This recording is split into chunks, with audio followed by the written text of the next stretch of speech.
नमस्कार साथियों, मैं आपका सत्यम। कैसे हो आप लोग? उम्मीद करते हैं हमारे सभी साथी हमेशा की तरह मस्त ही होंगे और आशा भी करते हैं हमारे साथी हमेशा ही मस्त बने रहें। तो स्वागत करते हैं आपका विशेषण की क्लास में। ये भी अपने आप में एक बहुत ही खास क्लास है। यानी कि विशेषण का अध्याय पहला हम ले चुके थे साथियों, आपके साथ हम शेयर कर चुके थे। अब हम लेकर के आए हैं भाग 2 इसका अध्याय विशेषण का। ठीक है, तो हमने बहुत अच्छे से विशेषण के बारे में जाना था। अब हम जानेंगे कि विशेषण के भेद। विशेषण के भेद कितने होते हैं? यानी कि विशेषण के भेदों को हमने दो तरीकों से बांट रखा है। कितने तरीकों से? दो तरीकों से। ठीक है, यानी कि किस किस के आधार पर? पहला, स्थान के आधार पर। ठीक है, किसके आधार पर? स्थान के आधार पर। स्थान के आधार पर, जो कि हम पहले भाग में बहुत अच्छे से समझ चुके हैं। स्थान के आधार पर विशेषण दो प्रकार का होता है। एक होता है उद्देश्य विशेषण और दूसरा होता है विधेय विशेषण। क्या होता है साथियों? विधेय विशेषण और उद्देश्य विशेषण। और दूसरा हमने बांटा है प्रयोग एवं संरचना के आधार पर। किसके? प्रयोग एवं प्रयोग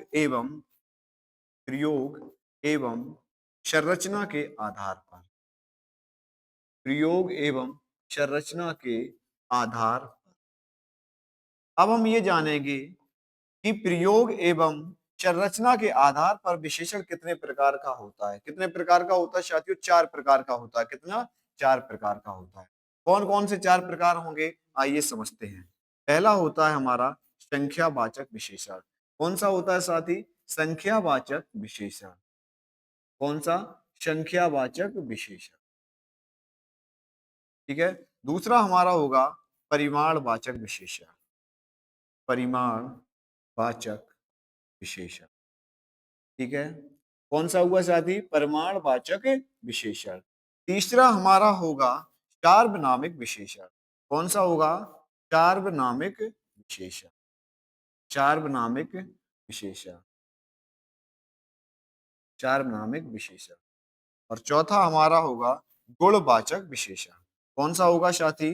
गुणवाचक विशेषण। गुणवाचक विशेषण। यानी कि हम बहुत अच्छे से समझे होंगे कि विशेषण के प्रकार जो है वो हमने दो भागों में बांटे हैं। कितने भागों में? दो भागों में। यानी कि स्थान के आधार पर हमारे विशेषण दो प्रकार के होते हैं साथियों। कितने प्रकार के होते हैं? दो प्रकार के होते हैं। कौन कौन से? उद्देश्य विशेषण और विधेय विशेषण। कौन कौन से? उद्देश्य विशेषण और विधेय विशेषण। अब हमने बोला है प्रयोग एवं संरचना के आधार पर। किसके? प्रयोग एवं संरचना के आधार पर विशेषण हमारे चार प्रकार के होते हैं। कितने प्रकार के होते हैं? चार प्रकार के होते हैं। कौन कौन से होते हैं? पहला होता है हमारा संख्यावाचक विशेषण। दूसरा होता है हमारा परिमाणवाचक विशेषण। तीसरा होता है सार्वनामिक विशेषण और चौथा होता है गुणवाचक विशेषण। अब हम समझेंगे कि संख्यावाचक विशेषण क्या होता है। तो हम पहला समझते हैं कि संख्यावाचक विशेषण क्या होता है। हेडिंग यहाँ क्या डालेंगे? संख्यावाचक विशेषण। संख्यावाचक विशेषण। संख्यावाचक विशेषण। अब ये जानेंगे कि संख्यावाचक विशेषण होता क्या है। यानी कि ऐसे विशेषण जो किसी संख्या का बोध कराए। जो संख्या का बोध कराता है वो संख्यावाचक विशेषण होता है। ठीक है, क्या होता है? संख्यावाचक विशेषण होता है। तो लिखेंगे ऐसे विशेषण, ऐसे विशेषण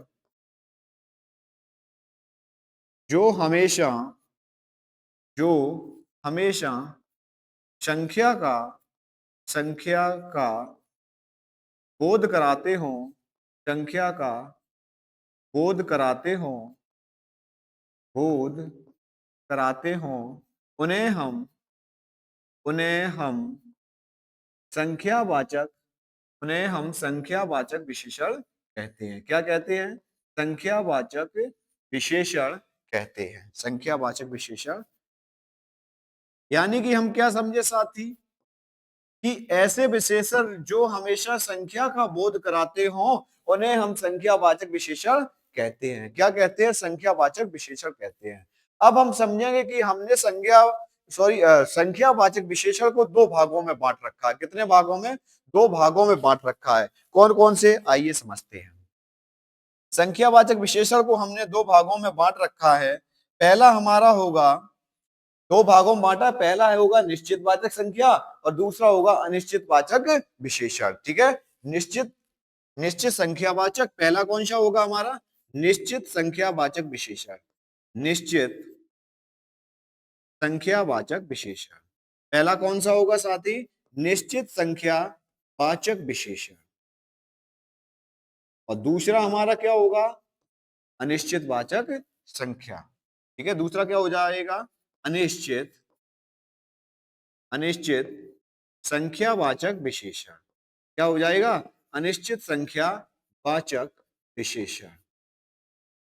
क्या समझे हम साथी कि पहला तो हमारा हो गया, हमने निश्चित वाचक विशेषण को दो भागों में बांटा। जो पहला हमारा हो गया निश्चित संख्यावाचक विशेषण और दूसरा हो गया अनिश्चित संख्यावाचक विशेषण। अब हम समझेंगे कि निश्चित संख्यावाचक विशेषण क्या होता है। यानी कि निश्चित संख्यावाचक विशेषण वह विशेषण होता है जो एक निश्चित संख्या को प्रदर्शित करता है, जो एक निश्चित संख्या का बोध कराता है। वह हमेशा निश्चित वाचक विशेषण होता है। क्या होता है? निश्चित संख्यावाचक विशेषण होता है। तो हम समझेंगे कि निश्चित संख्यावाचक विशेषण क्या है, आइए जानते हैं। निश्चित संख्यावाचक विशेषण, निश्चित संख्यावाचक विशेषण, निश्चित संख्यावाचक विशेषण। निश्चित संख्यावाचक विशेषण को हम समझते हैं कि ऐसे विशेषण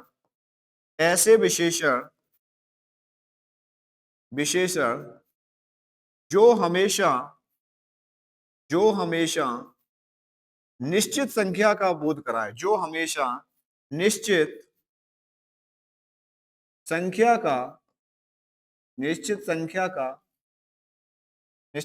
का बोध कराते हो। क्या हम समझे कि ऐसे विशेषण जो हमेशा निश्चित संख्या का बोध कराते हो उन्हें हम निश्चित संख्यावाचक विशेषण कहते हैं। क्या कहते हैं? निश्चित संख्यावाचक विशेषण, संख्यावाचक विशेषण कहते हैं। निश्चित संख्यावाचक विशेषण यानी कि एक निश्चित संख्या का बोध कराए, वो निश्चित संख्यावाचक हो गया। अब हम उदाहरण के लिए समझेंगे, जैसे 1, 2, 3, 4, 20, 50, 100, 500। आपने ये देखा होगा कि 1, 2, 3, 4, 5 यानी कि 20, 50 ये एक निश्चित संख्या को दर्शा रहा है। किसको? निश्चित संख्या को दर्शा रहा है। और जो निश्चित संख्या को दर्शाता है वो क्या होता है? निश्चित संख्यावाचक विशेषण। जैसे हम उदाहरण के लिए यहां समझेंगे, मोहन 4 पुस्तक लाता है। 4 पुस्तक लाता है। मोहन 4 पुस्तक लाता है। सोहन 10 किताब लाता है। ये 10 ये एक संख्या को दर्शा रहा है। जैसे हमने क्या बोला? 2, 4, 8, 10, 20, 50 ये सब क्या? एक निश्चित संख्या है। और जो निश्चित संख्या को दर्शाता है मेरे साथी, वो क्या होता है? निश्चित संख्यावाचक विशेषण होता है। अब हम समझेंगे अनिश्चित संख्यावाचक विशेषण क्या होता है। क्या समझेंगे? अनिश्चित संख्यावाचक विशेषण क्या होता है। तो हेडिंग डालते हैं अनिश्चित संख्यावाचक विशेषण। क्या डालेंगे? अनिश्चित संख्यावाचक विशेषण। अनिश्चित संख्यावाचक विशेषण। समझते हैं कि अनिश्चित संख्यावाचक विशेषण क्या होता है। यानी कि ऐसे विशेषण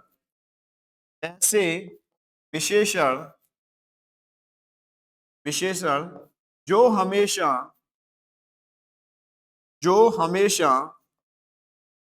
अनिश्चित संख्या को दर्शाता है। क्या साथी? अनिश्चित संख्या को दर्शाता है। अनिश्चित संख्या को दर्शाता है। अनिश्चित संख्या का बोध कराता है। कराता है, उन्हें हम क्या कहते हैं? अनिश्चित संख्यावाचक विशेषण कहते हैं। क्या कहते हैं? अनिश्चित संख्यावाचक विशेषण कहते हैं। हम बहुत ही अच्छे से समझे होंगे कि ऐसे विशेषण जो हमेशा अनिश्चित संख्या का बोध कराते हैं, उन्हें हम अनिश्चित संख्यावाचक विशेषण कहते हैं। जैसे हमने उदाहरण के लिए यहां शब्द लिए हैं, क्या लिया है? जैसे हमने बोला कई, कुछ, कई, कुछ, बीसों, पचासों, पचासों। क्या बोला हमने? कई, कुछ, बीसों, पचासों। ये सब क्या है? एक अनिश्चित संख्या को दर्शा रहा है। जो मेरे साथी अनिश्चित संख्या को दर्शाता है वो क्या होता है? अनिश्चित संख्यावाचक विशेषण। जैसे उदाहरण में के लिए हम एक वाक्य लिखते हैं, थोड़ा दूध लाओ। क्या बोलते हैं? थोड़ा दूध लाओ, थोड़ा दूध लाओ। अब ये क्या है? थोड़ा दूध लाओ एक निश्चित संख्या को तो नहीं दर्शा रहा है, और जब अनिश्चित संख्या को तो दर्शा रहा है लेकिन निश्चित संख्या को नहीं दर्शा रहा है। और जब अनिश्चित संख्या को दर्शाई तो वो क्या हो जाएगा? अनिश्चित संख्यावाचक विशेषण होता है। जैसे हमने बोला बोतल में कुछ पानी लाओ। क्या बोला हमने? दूसरा उदाहरण लेंगे हम, बोतल में कुछ पानी लाओ, कुछ पानी लाओ। क्या बोला साथी? बोतल में कुछ पानी लाओ, यानी कि बोतल में जो पानी है उसकी कोई निश्चित संख्या नहीं है। ठीक है, वो किस निश्चित संख्या ना हो तो वो क्या होता है? अनिश्चित संख्यावाचक विशेषण होता है। यानी कि बोतल में जो पानी है उसको गिनोगे तो नहीं आप। कंप्यूटर महोदय आवाज कम कर लीजिएगा। ठीक है, यानी कि अब हमने आपसे क्या बोला? पानी लाओ, कुछ पानी लाओ, तो वो क्या है? एक अनिश्चित संख्या को दर्शा रहा है। ठीक है, जब अनिश्चित संख्या को दर्शाई तो क्या होता है? अनिश्चित संख्यावाचक विशेषण होता है। ठीक है, अब हम समझेंगे परिमाणवाचक विशेषण। क्या समझेंगे? परिमाणवाचक विशेषण। आइए समझते हैं। परिमाणवाचक विशेषण, परिमाणवाचक विशेषण। क्या हेडिंग डालेंगे कि परिमाणवाचक विशेषण क्या होता है? यानी कि समझो, ऐसे विशेषण, ऐसे विशेषण, विशेषण जो हमेशा, हमेशा माप तौल का बोध कराएं, माप तौल का बोध कराएं। किसका बोध कराएं साथियों? ऐसे विशेषण जो हमेशा माप तौल का बोध कराएं, बोध कराएं, वह परिमाणवाचक विशेषण होता है। वह परिमाणवाचक विशेषण होता है। क्या होता है? परिमाणवाचक विशेषण, विशेषण। यानी कि हम समझे, जहां माप तौल की बात आ जाए वहां परिमाणवाचक विशेषण होता है। क्या होता है मेरे साथी? परिमाणवाचक विशेषण होता है। अब जैसे हमने बोला कि परिमाणवाचक विशेषण में माप तौल की तो बातें आती हैं, लेकिन उसमें संख्या की बात नहीं आई। ठीक है, उसमें किसकी आएगी? माप तौल की। जैसे सोना, चांदी, लोहा, इसको माप तौल ही तो सकते। दूध, पानी, तेल, ये सब क्या है? परिमाणवाचक का ही तो उदाहरण है। यानी कि परिमाणवाचक विशेषण का मतलब ही होता है जहां माप तौल की बात आए या माप तौल का बोध कराए, वहां मेरे साथी क्या होता है? परिमाणवाचक विशेषण होता है। परिमाणवाचक विशेषण को भी दो भागों में हमने बांटा है। कितने भागों में बांटा है?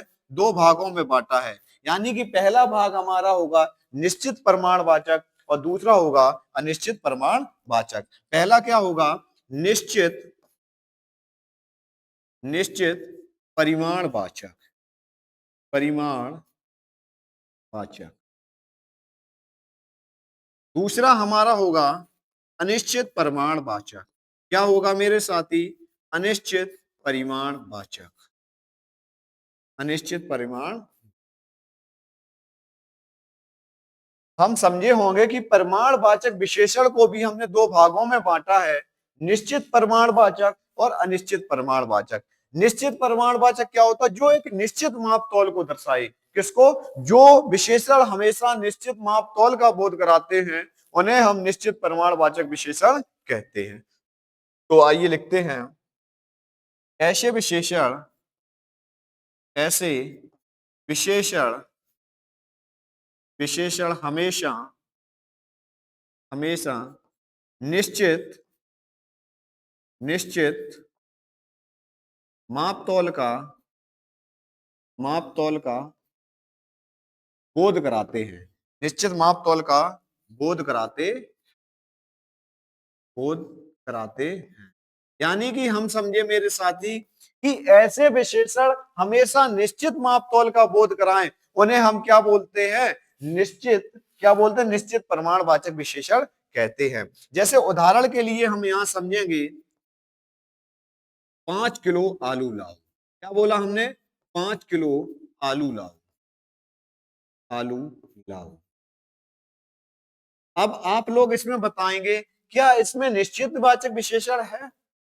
निश्चित प्रमाणवाचक विशेषण है या अनिश्चित प्रमाणवाचक विशेषण है? तो मेरे सभी साथी आंसर देंगे कि भैया इसमें 5 किलो आंसर आया है, यानी ये एक निश्चित संख्या को दर्शा रहा है। और जब निश्चित संख्या को दर्शाए तो वहां पे क्या आता है? निश्चित प्रमाणवाचक विशेषण आता है। तो इसमें क्या हो जाएगा? निश्चित प्रमाणवाचक विशेषण। जैसे हमने एक और एग्जाम्पल लिया, 2 लीटर दूध लाओ। क्या बोला? 2 लीटर दूध लाओ। दूध। अब हम इसमें बोलेंगे कि निश्चित प्रमाणवाचक विशेषण है या अनिश्चित प्रमाणवाचक विशेषण है। आप बोलोगे भैया हमें बहुत अच्छे से मालूम है कि यहाँ पर भी निश्चित प्रमाणवाचक विशेषण होगा, क्योंकि 2 लीटर एक निश्चित संख्या को दर्शा रहा है। किसको दर्शा रहा है? एक निश्चित संख्या को दर्शा रहा है। जैसे मेरे साथी एक और एग्जाम्पल हम लेते हैं, 5 मीटर कपड़ा लाओ। ये निश्चित है या अनिश्चित? आप बोलोगे कि हम बहुत अच्छे से समझ चुके हैं कि 5 मीटर कपड़ा लाओ एक निश्चित संख्या को दर्शा रहा है, तो ये निश्चित परिमाणवाचक विशेषण होगा। अब हम पढ़ेंगे अनिश्चित परिमाणवाचक विशेषण। क्या पढ़ेंगे? अनिश्चित परिमाणवाचक विशेषण। आप समझते हैं कि अनिश्चित परिमाणवाचक विशेषण क्या होता है? ऐसे विशेषण विशेषण विशेषण जो अनिश्चित मापतौल को दर्शाए, यानी कि मापतौल का अनिश्चित मापतौल का बोध कराए। मापतौल का बोध कराए। बोध कराए। यानी कि मेरे साथी हम बहुत अच्छे से हम लोग समझे होंगे कि ऐसे विशेषण जो अनिश्चित मापतौल का बोध कराए, जो अनिश्चित मापतौल का बोध कराता है, वो कौन सा विशेषण होता है? अनिश्चित प्रमाणवाचक विशेषण होता है। कौन सा होता? अनिश्चित प्रमाणवाचक विशेषण होता है। जैसे उदाहरण के लिए हम बोलेंगे, कुछ दूध लाओ। कुछ दूध लाओ। कुछ दूध। ठीक है। दूसरा हमने लिया, कुछ कपड़ा लाओ। कपड़ा। ठीक है। हमने क्या बोला? कुछ दूध लाओ या थोड़ा दूध लाओ। थोड़ा दूध लाओ, ये किसको दर्शा रहा है? अनिश्चित वाचक विशेषण को दर्शा रहा है। जैसे बोतल में कुछ पानी है। क्या बोला हमने? बोतल में कुछ पानी है। बोतल में कुछ पानी है। अब कुछ का मतलब क्या हुआ? ये अनिश्चित वाचक विशेषण ही तो है। जैसे हमने बोला कुछ दूध लाओ, अगर यहां हम ये लिख दें कि थोड़ा दूध लाओ, तो हमारा ज्यादा अच्छा सेंटेंस बनेगा, यानी कि वाक्य बनेगा। हम क्या लिख देंगे? थोड़ा दूध लाओ। यानी कि बात तो एक ही है, एक अनिश्चित संख्या का बोध करा रहा है। अनिश्चित प्रमाणवाचक विशेषण हो जाएगा। उम्मीद करते हैं मेरे साथियों को प्रमाणवाचक विशेषण बहुत अच्छे से समझ में आया होगा। प्रमाणवाचक विशेषण को भी हमने दो भागों में बांटा था, निश्चित प्रमाणवाचक विशेषण और अनिश्चित प्रमाणवाचक विशेषण। अब हम तीसरा समझेंगे, सार्वनामिक विशेषण। कौन सा? सार्वनामिक विशेषण। तो हेडिंग डालते हैं, सार्वनामिक नामिक विशेषण। क्या समझेंगे? सार्वनामिक विशेषण। अब हम ये समझेंगे कि सार्वनामिक विशेषण होता क्या है।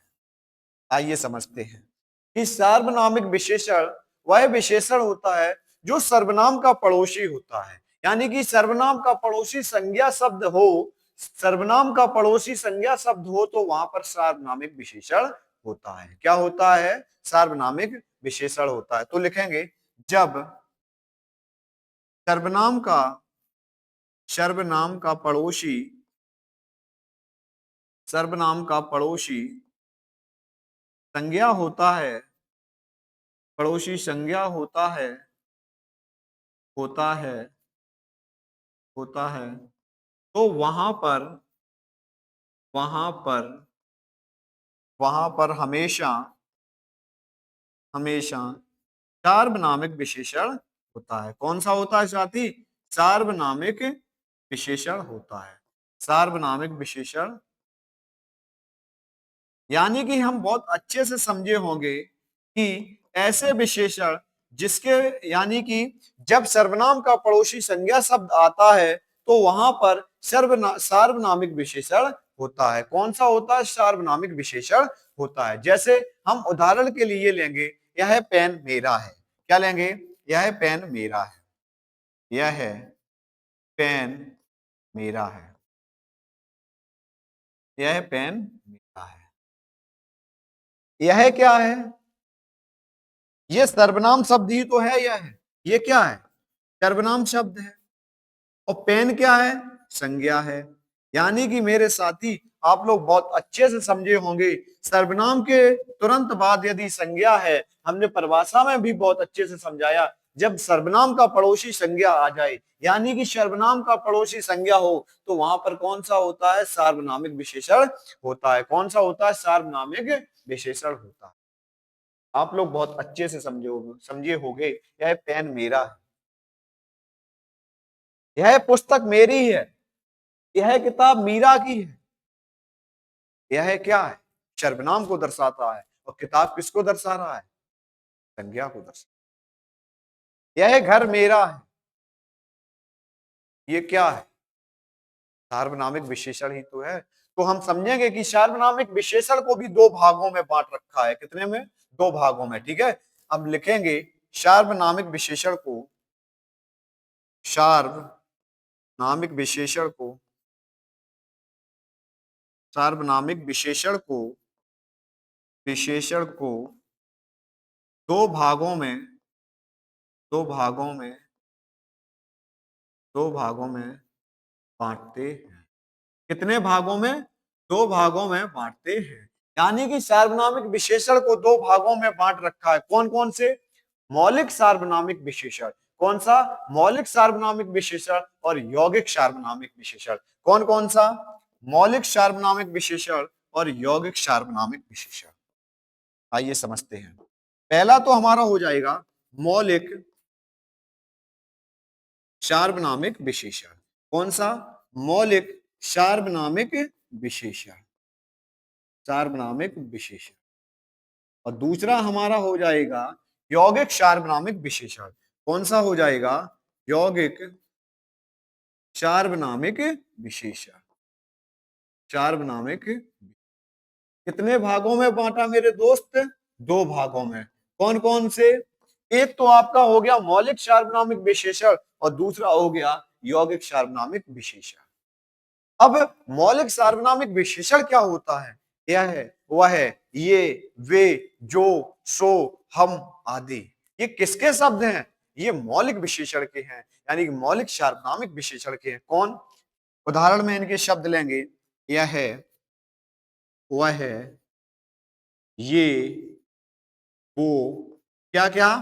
यह है, वह है, ये, वो, जो, ठीक है, जो, सो, हम आदि।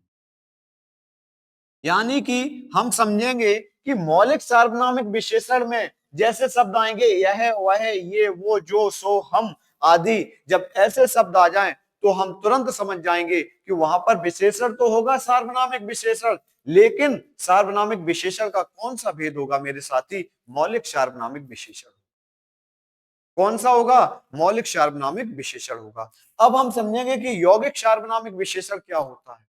इसमें आते हैं इसका, उसका,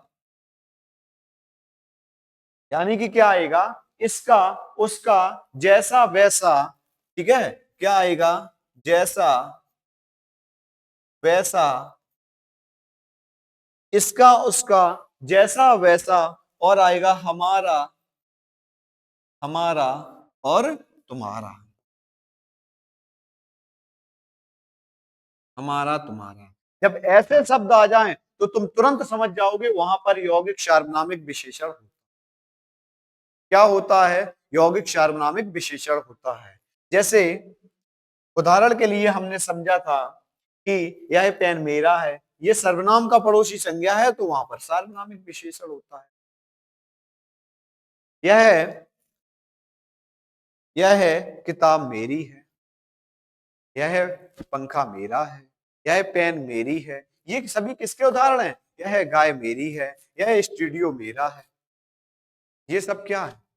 सार्वनामिक विशेषण। अर्थात सर्वनाम का पड़ोसी संज्ञा शब्द होता है तो वहां सार्वनामिक विशेषण होता है। अब हम चौथा समझेंगे, चौथा और अंतिम समझेंगे। क्या समझेंगे? गुणवाचक विशेषण। क्या समझेंगे? गुणवाचक विशेषण। आइए हेडिंग डालते हैं, गुणवाचक विशेषण। गुणवाचक विशेषण यानी कि समझेंगे कि गुणवाचक विशेषण क्या होता है। यह किसी संज्ञा या सर्वनाम की गुण, दोष, दशा, आकार आदि का बोध कराए। क्या लिखेंगे? यह किसी संज्ञा, किसी संज्ञा या सर्वनाम, संज्ञा या सर्वनाम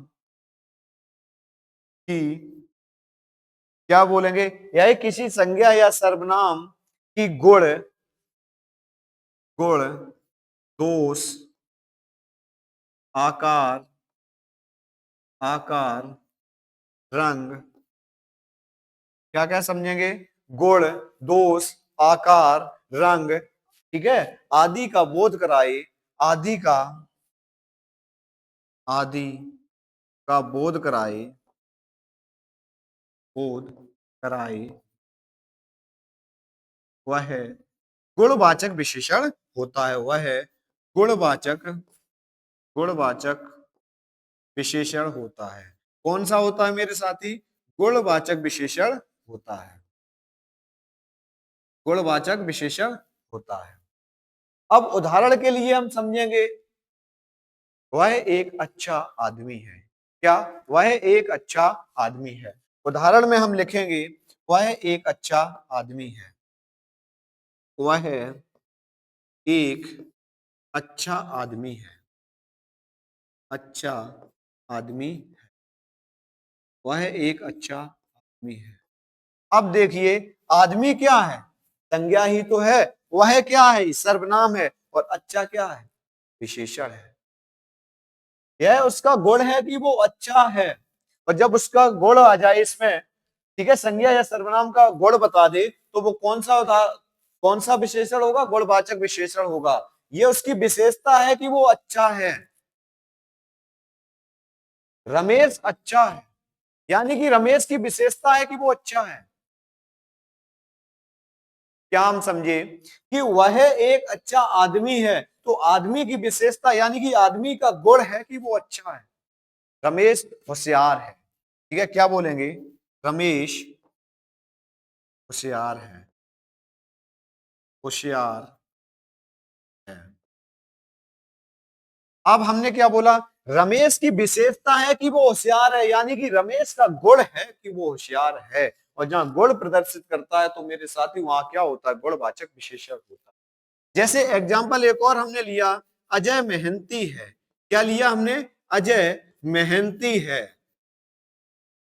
अब अजय की विशेषता है कि वो मेहनत करता है, यह उसका गुण है। और जहां गुण को दर्शा दे तो वह मेरे साथी कौन सा विशेषण हो जाएगा वो गुणवाचक विशेषण होगा। ये बात आपसे बेहतरीन अब कोई नहीं जान सकता।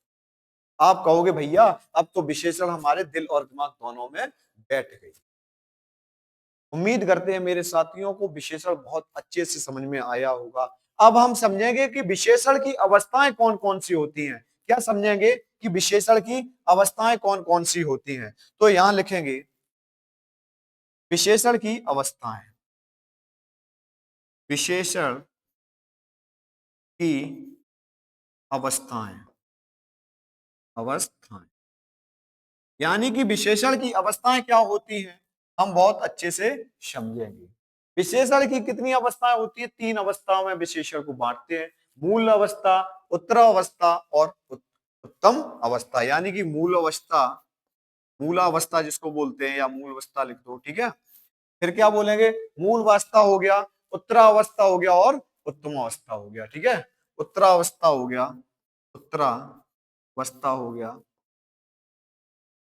और एक हो गया उत्तम अवस्था, उत्तम अवस्था। यानी कि 3 अवस्थाएं होती हैं। कितनी, विशेषण की 3 अवस्थाएं होती हैं। यानी कि जो मूल अवस्था होती है, मूल अवस्था होती है, मूल अवस्था या मूल अवस्था एक ही बात होती है। इसी में किसी की तुलना नहीं होती, जब किसी से कोई तुलना ना हो। इसको हम क्या समझेंगे, जब जब किसी से तुलना ना हो, जब किसी से तुलना ना हो। तो अब हम उत्तम अवस्था समझेंगे। यानी कि उत्तम अवस्था हमारी क्या है, जब किसी दूसरे से तुलना हो। यहां क्या लिखेंगे, जब किसी दूसरे से तुलना हो, दूसरे से तुलना हो। क्या समझेंगे, जब किसी दूसरे से तुलना, यानी कि हम समझे मूल अवस्था में तो आता है जब किसी से तुलना ना हो, जब किसी से तुलना ना हो। और उत्तरावस्था में समझेंगे जब किसी दूसरे से तुलना हो। और आप उत्तम अवस्था में समझेंगे जब सबसे तुलना हो, जब सबसे तुलना हो, जब सबसे तुलना, सबसे तुलना। आप समझे होंगे कि जब हमारी उत्तम अवस्था आती है, यानी कि उत्तम अवस्था आती है तो सबसे तुलना की जाती है। और जब मूल अवस्था होती है जब किसी से तुलना ही ना की जाती हो। और उत्तम अवस्था होती है जब सबसे तुलना की जाती हो। और उत्तरा अवस्था होती है जब किसी दूसरे से तुलना करते हो। यानी कि उदाहरण हम समझेंगे, हम समझेंगे यहाँ पे पहला उदाहरण लेंगे, नीम कड़वा है, नीम कड़वा है। अब नीम की क्या किसी से तुलना की गई है, नहीं। तो ये किसका, कौन सी अवस्था हो जाएगी, मूल अवस्था। अब उत्तरावस्था करते हैं जो दूसरे से तुलना हो। नीम, नीम करेले से कड़वा है, नीम या करेला नीम से भी कड़वा है। क्या, नीम करेले से भी कड़वा है या करेला नीम से भी कड़वा है। यानी कि तुलना हो जाए, नीम करेले से भी से भी कड़वा है, कड़वा है।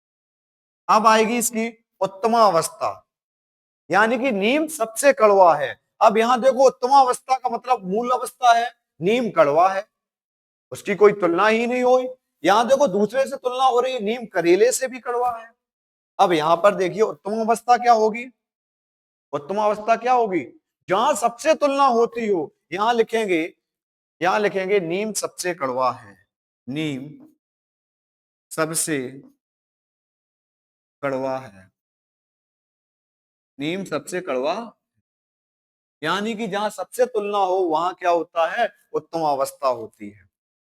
जैसे हम समझेंगे, यहां हो जाएगा उच्च, उच्च की उत्तरावस्था क्या होगी, उच्चतर। क्या हो जाएगी, उच्चतर। उच्च की क्या होगी, उच्चतर। और उत्तम अवस्था हो जाएगी उच्चतम, यानी कि सबसे श्रेष्ठ। उत्तरावस्था का मतलब होता है सबसे श्रेष्ठ, यानी कि उच्च, उच्चतर और उच्चतम। जैसे हमने शब्द लिया निम्न, निम्न का क्या हो जाएगा, निम्नतर, निम्नतर। और ये क्या हो जाएगा, उत्तम अवस्था निम्नतम, यानी कि सबसे श्रेष्ठ, निम्नतम। ये क्या है, ये विशेषण की अवस्थाएं हैं। जैसे तीव्र, तीव्रता, क्या हुआ, जैसे हमने लिया तीव्र, तीव्रता, तीव्रता, और इसका सबसे श्रेष्ठ अवस्था क्या हो जाएगी, तीव्रतम। क्या हो जाएगी, तीव्रतम, यानी कि सबसे तेज। जैसे तेज, अधिक तेज, अधिक तेज, अधिक तेज, और सबसे तेज, सबसे तेज।